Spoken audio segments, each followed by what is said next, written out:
lightly as he accepted the food. "Thank you," he whispered. As Oliver walked away, he felt a lightness in his chest.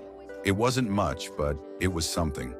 Further down the street, Oliver came across a young woman sitting cross-legged on the sidewalk. A cardboard sign in front of her read, "Anything helps." God bless, a scruffy dog lay curled up beside her.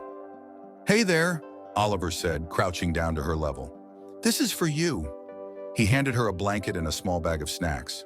Her face lit up. "Thank you. It's been a cold week," she said, unfolding the blanket and wrapping it around herself. "What's your dog's name?" Oliver asked, reaching out to pet the animal. "Buddy," she replied with a smile. "He's my rock." Oliver reached into his backpack and pulled out a small pack of dog treats. "This is for Buddy." The woman laughed, tears glistening in her eyes. "You're a good person," she said, her voice trembling. Oliver shook his head. "Just trying to help. Take care of yourself. And Buddy." As the day went on, Oliver's mission of kindness took him to bus stops, alleyways, and underpasses. He handed out warm socks, shared a conversation with a man who hadn't spoken to anyone in days, and even bought a cup of coffee for a street musician whose melodies brought life to the otherwise dreary streets. Each interaction, no matter how small, seemed to leave a trail of smiles behind. But it wasn't until late afternoon that Oliver truly understood the power of what he was doing.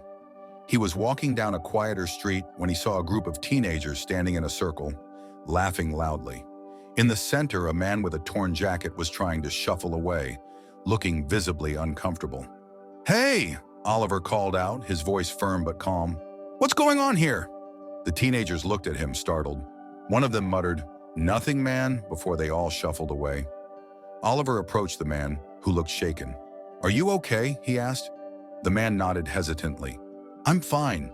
They didn't do anything." "Still, you shouldn't have to deal with that," Oliver said. He handed the man the last sandwich and water bottle in his bag. The man looked at the items, then at Oliver. "Why are you doing this?" "Because everyone deserves kindness," Oliver replied simply. The man stared at him for a moment before smiling faintly.